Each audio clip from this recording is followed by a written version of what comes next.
Terima kasih, Komeng. Ya, Saya mendengar paparannya itu, eh, saya berpikir begini ya, seseorang akan menjadi sukses, apakah itu jadi profesional atau entrepreneur, paling tidak dia kan harus mempunyai kompetensi, ya, satu. Kemudian kedua, dia harus mempunyai leadership pasti ya. Dan ketiga, dia mempunyai dedikasi. Nah, tadi saya dengar paparan dari Komeng ini, kompetensi sudah tidak diragukan lagi lah. Kompetensi dalam hal pematungan ini eh, sudah sangat dalam sekali ya. Nah, dengar ceritanya mengenai dedikasi, saya salut gitu ya. Dedikasinya tinggi sekali karena membuat patung itu sudah bukan hitungannya hanya untung rugi, tapi apa yang bisa dipersembahkan untuk negara dan untuk bangsa. Jadi dedikasinya saya juga eh, memberikan jempol dua tuh, two thumbs up gitu ya. Kalau leadership ya udah nggak usah ditanya lah gitu ya, pasti udah dimiliki. Nah, pertanyaan saya itu sebetulnya sederhana, tapi saya juga mohon maaf aja ya, karena saya ini orang elektro gitu kan, jadi tidak tahu nih, memang tidak tahu bagaimana eh, hubungannya dengan konstruksi. Jadi itu saya datang ke GWK beberapa minggu yang lalu gitu kan, naik sampai ke tingkat 23 ya kalau nggak salah. dua puluh ya, tiga. Nah, di situ saya juga bisa melihat bagaimana apa badan dari patung itu dari apa tembaga. patung Wisnu itu diikat-ikat semua ke apa namanya eh, apa namanya ke perkuatan besi-besinya semua itu ya. Jadi diikat semua sehingga itu bisa kuat dan tahan lama, anti gempa juga mungkin dan terhadap angin juga akan bisa tahan gitu ya. Nah, saya tuh lagi mikir itu gimana ya caranya seorang Komeng yang pematung itu prosesnya gimana itu jadi dari patung, tapi patungnya itu kan tidak hanya patung indah, tapi harus kekuatannya juga harus kuat gitu ya terhadap usia yang sekian lama gitu ya. Kemudian terhadap tadi tahan terhadap angin, terhadap beratnya sendiri, kemudian masalah logamnya sendiri. Nah, itu gimana prosesnya Komeng itu? Jadi mendesain demikian itu sampai bisa sedemikian bagus dan kuat dan tahan lama dilihat dari segi keindahan, konstruksi, dari Iya. logamnya dan segala macam. Jadi kalau boleh tahu tolong diceritakan tuh gimana prosesnya gitu. Terima kasih Komeng. Baik, baik. Ya, GWK itu kan prosesnya lama banget. Karena lama itu gua belajar. Segala macam kita pelajari. Termasuk tadi itu. Karena kan elektro. Saya belajar petir itu. Mengenai samaran petir terhadap patung itu gimana. Di situ saya baru tahu yang namanya sangkar perde itu. Anak kan paling tahu itu. Saya belajar dari orang Amerika di Papua. Sewaktu saya masang patung di mana namanya di Tembagapura itu, ya. Belajar saya dikasih, lu ngapain bikin apa kan wajib tuh kita bikin tomak itu penangkal petir itu penangkal petir padahal sebenarnya menangkap petir. Nggak usah ini tembaga ini sudah bukan pikirin lagi ini udah gede banget cuman lu buat ardenya itu harus sampai ke air. Oh gitu sebelah. Nah, diceritain lah ini lihat dia bawa patung, dia bawa air ember, disiramin gitu. Nah, petir tuh kayak begitu. Lu di tengah tuh nggak ada apa-apa, nggak ada ngaruh.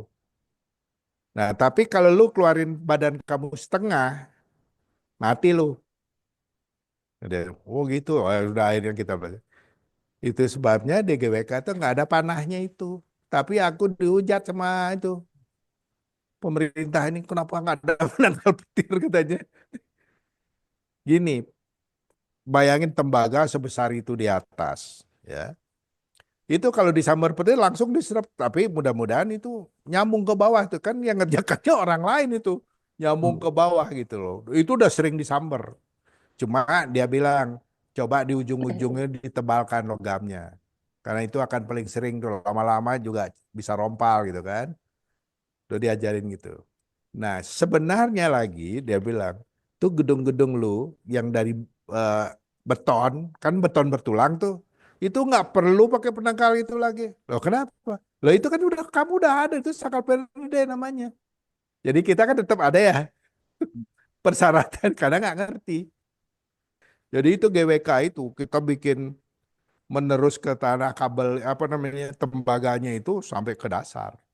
Sebenarnya itu bisa dititipkan di bajanya aja konstruksinya itu. Nah itu yang saya bilang kita ini asal jangan jiplak aja. Tahu tuh seperti apa gitu loh. Bisa menjelaskan teorinya seperti apa. Itu makanya, nah kalau soal rumitnya konstruksinya itu, karena itu saya bilang tadi, kita menemukan teori tahun 91, baru disahkan patennya 93. Kita itu bisa memperbesar patung segede apapun dari yang kecil, bisa sedetil itu. Bisa sedetil dan serumit itu. Jadi kita tuh patung-patung organik yang tadinya tidak bisa diterjemahkan secara itu sekarang gampang. Karena apa? Tahun 91 kan belum ada scan. Kita belum Hmm. mengerti scan. Nah, scan tuh ada setelah itu. Dan AutoCAD kan baru yang seri 10, yang seri purba itu. Dan komputer kita kan komputer jangkrik, lemot semua itu, ya kan? Wah, kalau presentasi itu gua ada stres aja tuh. Teorinya udah canggih, komputernya nggak canggih. Nah, dulu kita itu memperbesarnya pakai digitizer. Bikin titik-titik jutaan itu. Satu satu gambar kita buat digitizer. Nah, itu nanti kita salin ke realnya, ke logam itu. Itu sebabnya harusnya diperlihatkan bagaimana waktu kita menyetel masing-masing bidang GWK itu pas klek klek gitu loh. Yang ingat tuh orang tepuk tangan semua itu. Yang kita berteori di studio ini akan ngadepin kerumitan luar biasa. Kita, waduh ini nanti gimana kalau enggak gitu kan. Ternyata yang tadinya pikir, wah ini bisa sehari, 2 hari gitu ya masang. 7 menit, itu masang crownnya itu di GWK 7 menit loh. Kita hitung. Gimana nggak teriak itu menteri-menteri di bawah itu. Yang saya ditanya, ini kurang lebih berapa lama nih, Mas? Waduh ini agak rumit nih, jangan-jangan besok boleh selesai, saya bilang gitu. 7 menit, gua kaget, gua kesima sendiri kok. Yang bikinnya kesima, sama dengan kemarin tuh. Si Garuda itu, yang istana. Hmm. Aku kan belum pernah, kita mendesain doang. Ya istana itu kan kita nggak ikut ngerjain istana yang di bawah di istana negara. Hmm. Kita bikin deck, bikin apa namanya photo stage di sana. Jadi kalau nanti pelantikan Hmm. apa berjajar di situ, backgroundnya si Garuda itu dari atas decknya istana. Nah, Hmm. Pak Jokowi belum naik ke sana. Saya ke sana yang baku bawa arsitek-arsiteknya nangis semua. Terharu bener. Gua aja ikutannya kok bisa ya. Mimpinya kecapean dan kayak sendiri gitu loh. Ya. Jadi kita berteori boleh-boleh aja, Hmm. tapi terus harus kita bisa mewujudkannya. Teori tanpa wujud kan ngomong kosong. Itu. Nah itu GWK itu kalau kita nggak pakai teknologi gua itu nggak nyampe, nggak akan jadi. Tahu nggak? Itu saya bilang tadi. Satu staggernya saja kita harus bayar 157 miliar. Sedangkan GWK itu dibuat dengan 150 miliar. Coba bayangin. Dari mana nyari duitnya? Makanya sekarang yang dipakai ASE itu di tempat kita, saya ngasulin, udah kita buat Spider-Man aja. Iya. Oh, jadi orang kita latih yang nyalinya gede-gede tuh anak-anak muda itu. Bisa naik. Nah, menggambarnya itu seperti itu. Makanya saya bisa cepat. Istana itu lebarnya aja 230 meter 2 kali lapangan sepak bola. Bagaimana Anda bisa mengingat kalau nggak ada teknologinya? Bilahnya itu ribuan, Hmm. ribuan. Di mana temennya yang bisa masang itu? Puyang nggak? Itu yang diragukan, "Wah, nggak mungkin semua begitu." Nah kita pasang paling dulu selesai. Baja itu lebih bagus kurang daripada lebih. Motong di atas bisa saya pernah motong sebulan nggak putus. Tebal bajanya 6 cm. Tebal baja kita itu 6 cm. Hmm. Kita lebihin dengan pikiran simpel. Kalau kurang gampang gitu kan. Motong Hmm. motong di atas setengah mati. 1 bulan baru putus. tiap hari cuma bisa berapa senti itu motong. Tebal bajanya 6 senti.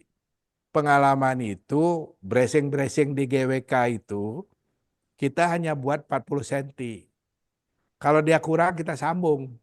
Hmm. Lebih gampang nyambung daripada motong. Di atas ya. Hmm. Anginnya kayak apa tuh? Ketinggian kita di atas laut kan 271 meter. Hmm. Iya, patung kita berdiri di 150 kalau nggak salah ya.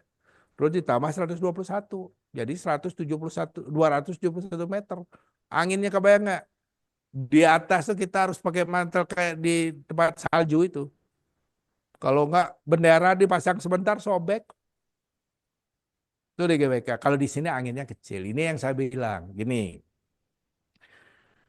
mereka serem berlebihan itu. Ya, gempa boleh katakan nggak ada gempa di sana. Kemarin waktu gempa 4, sekian di Berau itu nggak nyampe sana, nggak ada getarannya sama sekali.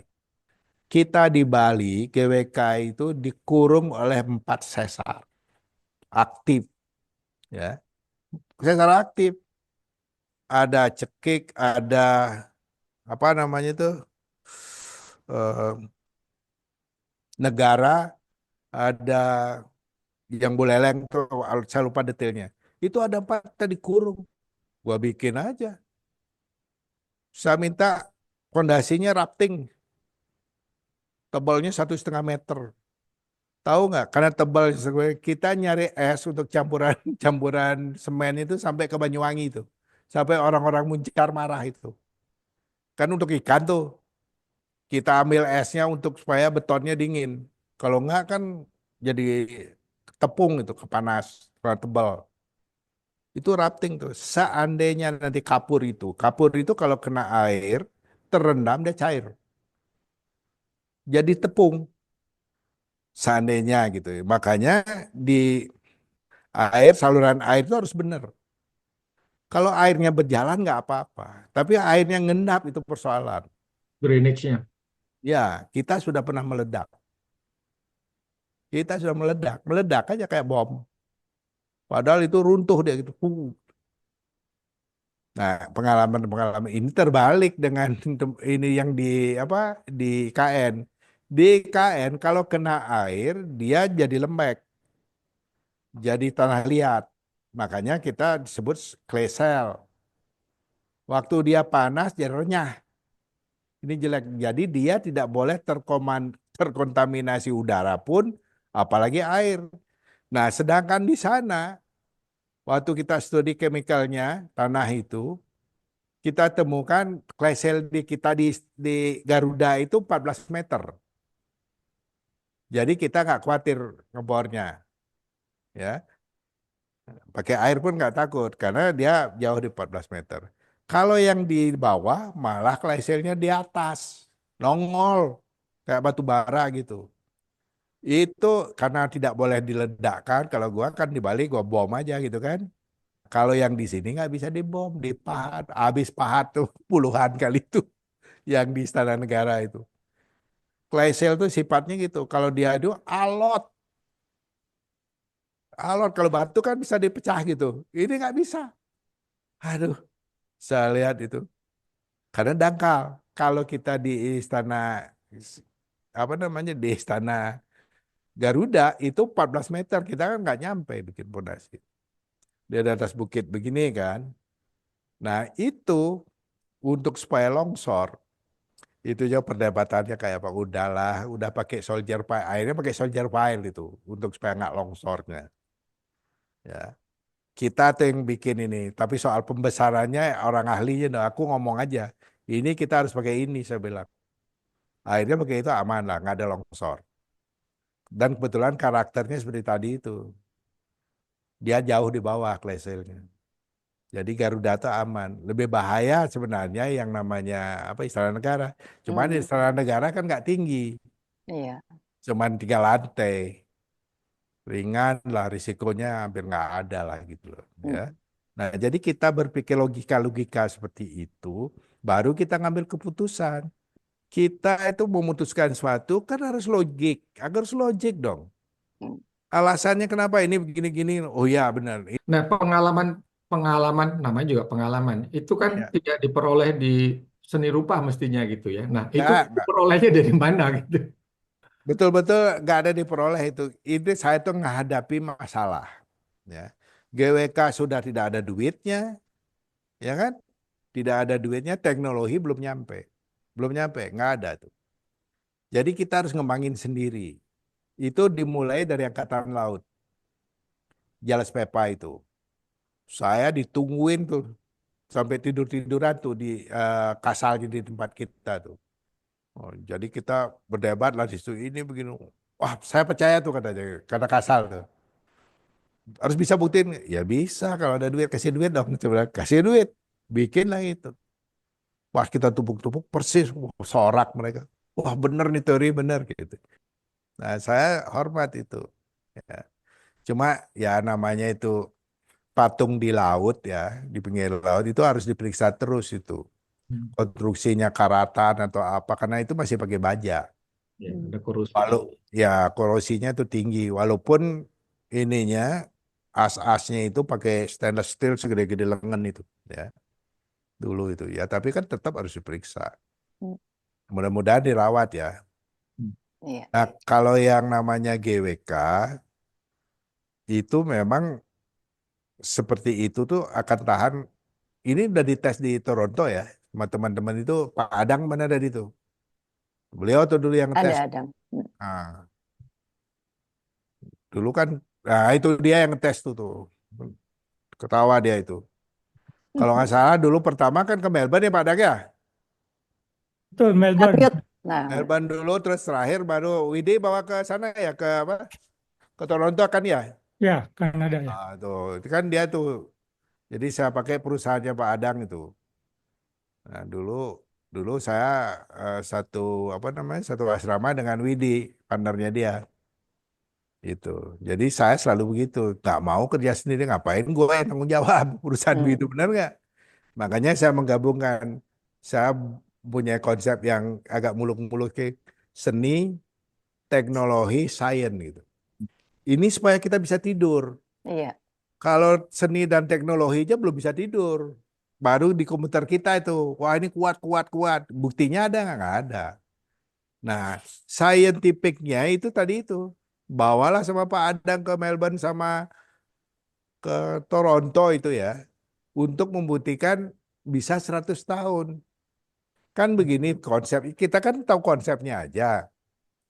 Ya teknologi ininya, scientificnya kan ahlinya di apa namanya wind tunnel itu.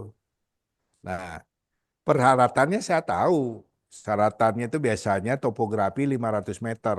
Ya, itu harus kita serahkan topografinya. Sama modelnya, serahkan. Setelah itu kita tahu, saya tahu. Logam itu akan fatik karena saya kerja sehari-hari kan dengan logam. Hmm. Tahu, logam itu fatik kalau dia terus-terusan tergetar karena tiupan angin itu bergetar gini ya. Dia bergetar berapa ribu kali ada umurnya. Nah ini harus kita bunuh ini, nggak boleh bergetar dia. Nah itu yang dibawa sama Pak Adang harus pakai pipa itu. Pipanya kalau nggak salah dari Jepang itu. Gede-gede gini itu. Untuk menahan getaran itu. Makanya bisa 100 tahun gitu. Betul nggak Pak Adang? Dia ahlinya nih. Ya, kira-kira gitulah. Nah kurang lebih begitu. Kalau detail dia ahli, tanya sama dia. Iya, iya. Tapi konsep-konsep seperti itu. Sama dengan ini. Tahu Pak Adang tahu lah. Ini Ya. yang ngawasi gedung itu, keselamatan gedung lah ya. Oh, TPKB ya. Ah, itu apalah itu namanya itu. Itu harus serem-serem. Mintanya nih 100. Saya bilang, ini kan kita di Katulistiwa. Hmm. Setahu saya, kalau saya belajar itu, saya baca-baca, Katulistiwa itu tekanannya pasti rendah, saya bilang.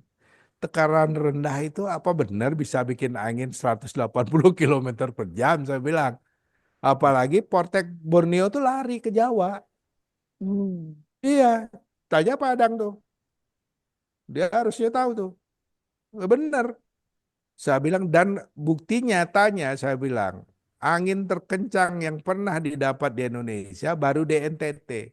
Itu 45 knot. Jadi kurang lebih 75 ya, 75 kilometer per jam. Ini dimintanya 180. Risikonya apa? Ya strukturnya segede-gede gaban itu. Itu patung kecil, pipanya itu segede gini aku udah itu tengahnya aku cor lagi tuh, supaya kuat kayak beton. Ya, jadi ya begitu, jadi mahal kan? Iya. Seharusnya apa benar tuh? Nggak tahu tuh Pak. Kalau pikiran saya tuh tekanan rendah itu nggak mungkin bisa buat badek itu. Tapi ya nggak tahu lah. Kadang-kadang kalau nggak salah arsitek tuh 200 ya bikinnya ya. Betul, Tahan nggak 200. mungkin lah. Nah makanya nggak mungkin kan. Itu Tapi Kalau intinya di Amerika ya angin ya segitu. makanya. Aku bilang Oke. intinya beli komeng. Jadi untuk bidang-bidang yang spesifik itu dikonsultasikan dengan para ahlinya ya, kayak tadi. oh ya saya selalu ya itu dulu tuh keluarga GWK dengan Pak Dang ini. Om grupnya dia, yang perusahaannya dia, yang punya Iya. ISO dulu persyaratannya gitu. Saya harus begitu supaya aman. Masa nanti saya nggak bisa tidur? Ya, ya. Hmm. Ya Iya. supaya kita bisa tidur nyenyak itu seni, teknologi, sains itu harus. Hmm.